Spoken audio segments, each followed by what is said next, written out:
श्री विष्णु भक्तों, आज हम आपको सुनाने जा रहे हैं कार्तिक मास में प्रतिदिन सुने जाने वाली भक्ति और श्रद्धा से भरी एक पवित्र कथा, दो बुढ़िया के कार्तिक स्नान की अद्भुत कहानी। यह कथा हमें सिखाती है कि सच्ची भक्ति और निष्ठा के सामने छल, ईर्ष्या और स्वार्थ टिक नहीं सकते। तो आइए श्रद्धा और भक्ति भाव से सुनते हैं यह पुण्यदायी कथा।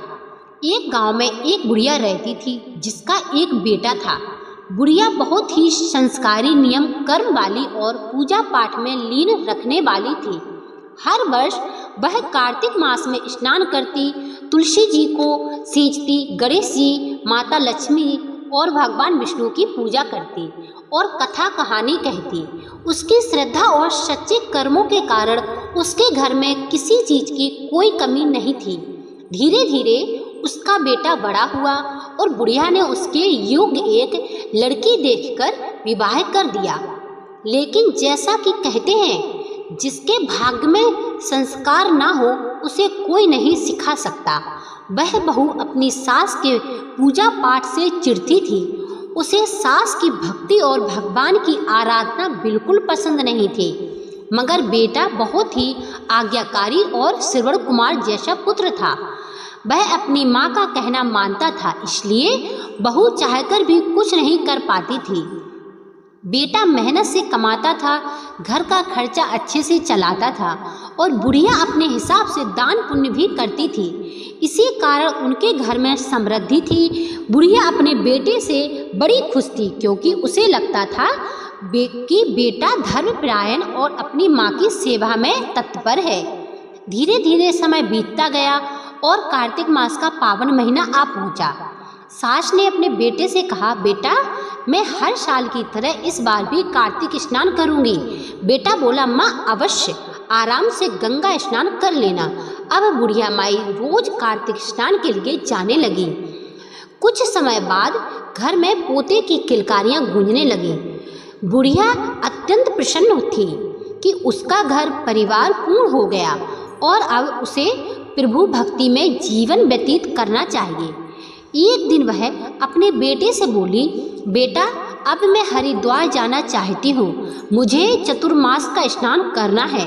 बेटा बोला, ठीक है माँ, मैं तुम्हें हरिद्वार छोड़ आऊँगा और जो भी आवश्यकता होगी वह सब साथ में ले चलेंगे। फिर उसने अपनी पत्नी से कहा, सुनो भाग्यवान, मेरी माँ के लिए गोंद और गिरी के लड्डू बना दो, अच्छा सा घी डालना, माँ 1 महीने के लिए जा रही हैं। यह सुनते ही बहू के मन में ईर्ष्या और कुटिलता जाग उठी। वह सोचने लगी, मैं अपनी सास के लिए इतने अच्छे लड्डू क्यों बनाऊं, क्यों ना अपनी माँ के लिए ही बना दे। उसने अपनी माँ के लिए अच्छे गोंदगिरी कैन लड्डू बना दिए और सास के लिए आटा भूनकर उसमें नमक और घोड़ी मिट्टी मिला दी, ताकि बुढ़िया उन्हें खा ही ना सके। वे लड्डू उसने एक डिब्बे में भरकर अपनी सास को दे दिए। अगले दिन बेटा बोला, चलो माँ, मैं तुम्हें हरिद्वार छोड़ आता हूँ। माँ बेटा खुशी खुशी निकल पड़े। हरिद्वार पहुंचकर बुढ़िया ने गंगा स्नान किया और वहीं चतुर्मास स्नान की तैयारी करने लगी। वह बोली, बेटा गंगा स्नान और कार्तिक मास का बड़ा महत्व है। जो भी इस महीने श्रद्धा से कार्तिक स्नान करता है उसके जन्म सुधर जाते हैं, उसके घर में कभी दरिद्रता नहीं आती है। इस प्रकार बुढ़िया का हृदय भक्ति और विश्वास से भर उठा। उसे क्या पता था कि जिन लड्डुओं को वह प्रसाद समझकर साथ लाई है उनमें बहू ने छल मिलाया है, परंतु भक्ति की सच्ची भावना को भगवान भी पहचानते हैं। बड़ा प्रसन्न हुआ कि माँ, यह तो मेरे अच्छे कर्म हैं कि मैं अपनी माँ को तीर्थ यात्रा करवाने जा रहा हूँ। वह अपनी माँ को लेकर गंगा स्नान के लिए हरिद्वार पहुँच गया। वहाँ जाकर उसने अपनी माँ के लिए एक छोटी सी झोपड़ी बना दी और जो भी जरूरत का सामान था सब रख दिया। बेटा बोला, माँ 1 महीने बाद मैं तुम्हें लेने आऊँगा, तब तक तुम अपना कार्तिक स्नान और पूजा भक्ति भावना से करती रहना। माँ बोली, जाओ बेटा, खुश रहो, दूधो नहाओ पूतो फलो। ऐसा बेटा पाकर हर माँ धन्य हो जाती है। इतना कहकर बेटा पड़ोसियों से कह गया, मेरी माँ का ध्यान रखना, और घर लौट आया। क्योंकि घर का सारा काम वही संभालता था। माँ भी यह जानती थी, इसलिए वह 1 महीने के लिए हरिद्वार में रुक गई। अब बुढ़िया माई हरिद्वार में रहकर तुलसी जी को सींचती, पीपल और पथवारी की प्रतिदिन कार्तिक स्नान करने लगी। वह प्रातः 4 बजे उठती, गंगा स्नान करती, पूजा करती, फिर कार्तिक कथा, गणपति जी, विष्णु भगवान और माता लक्ष्मी जी की कहानी कहती। फिर दिन भर अपने काम निपटाकर साल में आसपास के लोगों को बुलाकर भगवत चर्चा किया करती थी। सब लोग उससे प्रसन्न रहते थे, क्योंकि वह सबके मन में भक्ति और शांति भर देती थी। धीरे धीरे समय बीतने लगा। एक दिन बुढ़िया माई ने वह डिब्बा खोला जिसमें उसकी बहू ने लड्डू दिए थे। जब उसने लड्डू देखे तो वे एकदम अच्छे गोंदगिरी और मेवे वाले निकले। वह बड़ी प्रसन्न हुई और बोली, वाह, मेरी बहू ने कितने प्रेम से कितनी घी डालकर लड्डू बनाए हैं। उसे यह ज्ञात नहीं था कि भगवान ने उन मिट्टी और नमक वाले लड्डुओं को प्रसाद रूप में बदल दिया है। अब वह अपने बेटे बहू को दिल से आशीर्वाद देने लगी कि भगवान इन्हें सदा सुखी रखे। इसी तरह दिन बीतते गए और कार्तिक मास के केवल 4 दिन शेष रह गए। एक रात वह अपनी झोपड़ी में बैठी कीर्तन कर रही थी। तभी अचानक दरवाजे पर किसी ने दस्तक दी। बुढ़िया ने पूछा, कौन है? भाई, बाहर से आवाज आई, मैं सावन हूँ। बुढ़िया बोली, आओ बेटा, सावन भूख लगी है तो लड्डू खा लो। सावन महीने की तो बड़ी महिमा होती है। जब कांवड़ ये भगवान भोलेनाथ को जल चढ़ाते हैं। सावन ने लड्डू खाया और जाते जाते झोपड़ी को एक लात मार दी। उसी क्षण झोपड़ी का एक सिरा सोने का बन गया। अगले दिन भादो आया और बोला, बुढ़िया माई भूख लगी है। बुढ़िया ने कहा, आजा बेटा भादो, लड्डू खा लो। इस महीने तो भगवान श्री कृष्ण का जन्मोत्सव मनाया जाता है। कितना शुभ समय होता है। भादो ने लड्डू खाया, आशीर्वाद लिया और उसने भी जाते जाते झोपड़ी को एक लात मारी, जिससे झोपड़ी का दूसरा कोना भी सोने का हो गया। तीसरी रात आश्विन महीना आया और दरवाजे पर दस्तक दी। बुढ़िया बोली, कौन है? आवाज आई, मैं आश्विन हूँ। बुढ़िया ने कहा, आजा बेटा, लड्डू खा ले। आश्विन महीने में तो पितृपक्ष और नवरात्र आते हैं। बुराई पर अच्छाई की विजय होती है।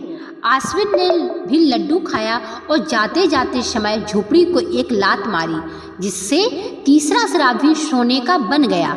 अब चौथा और अंतिम दिन आया, कार्तिक मास का पावन दिन। दरवाजे पर दस्तक हुई। बुढ़िया ने पूछा, कौन है? आवाज आई, मैं कार्तिक हूँ।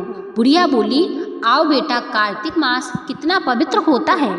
इस महीने दीपावली और दशहरा आते हैं। भगवान की पूजा होती है और बुराई पर अच्छाई की जीत होती है।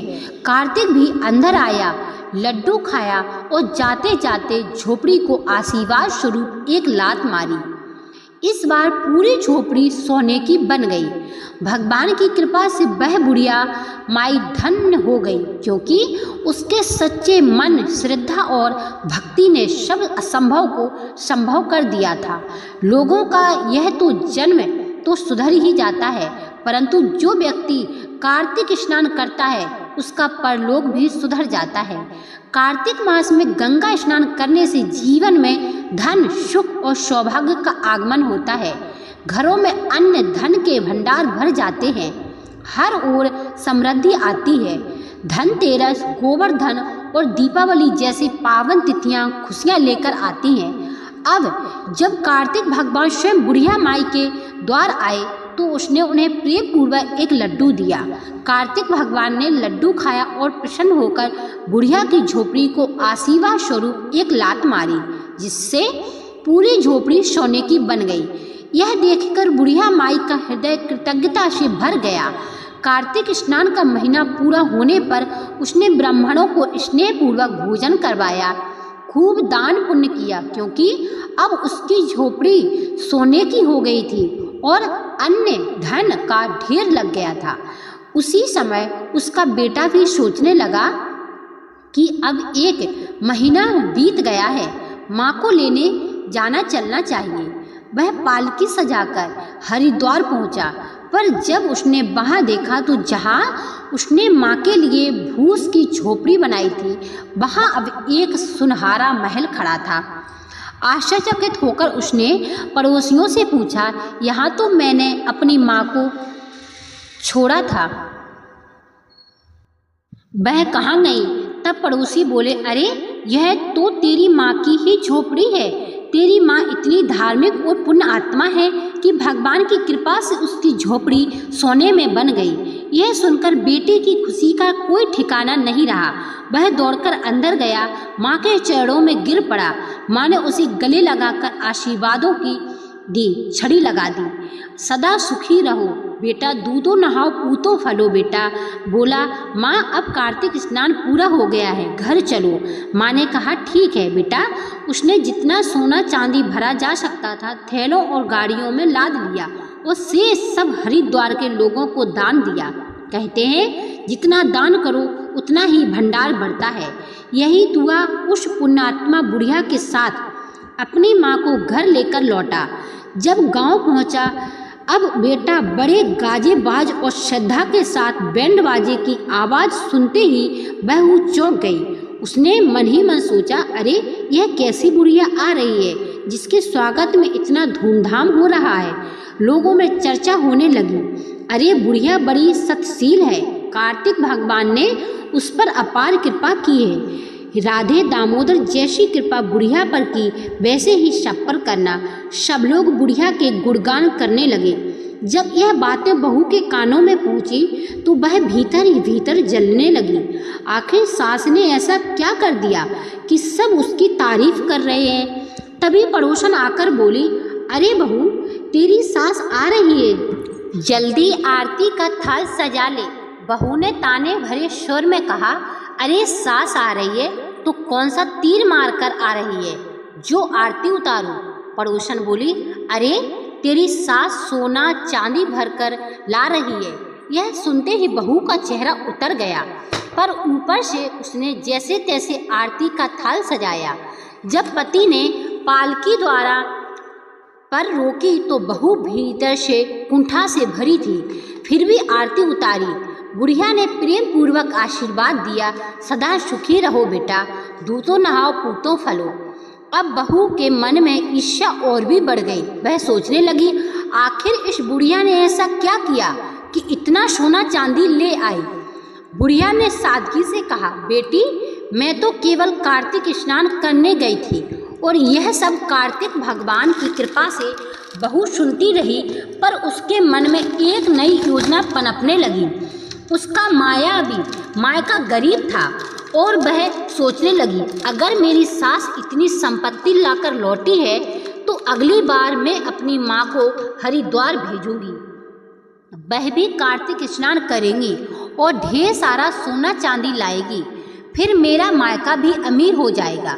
उसने अपनी माँ को सारी बातें बताई। धीरे धीरे अगला वर्ष आया और फिर से कार्तिक महीना प्रारंभ हुआ। अब बहू ने अपनी माँ के लिए बड़े प्यार से लड्डू बनाए।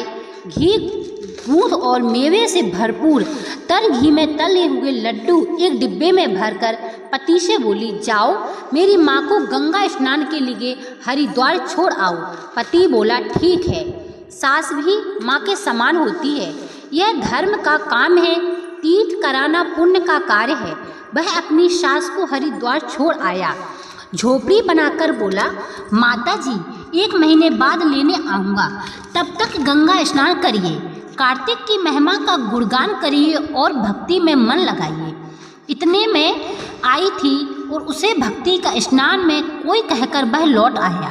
पर बहू की माँ जो लालच रुचि नहीं थी, वह दिन चढ़े तक सोती, जब मन होता नहाती, बेटी के दिए लड्डू खाकर मजे से रहती। पूजा पाठ से कोई लेना देना नहीं था।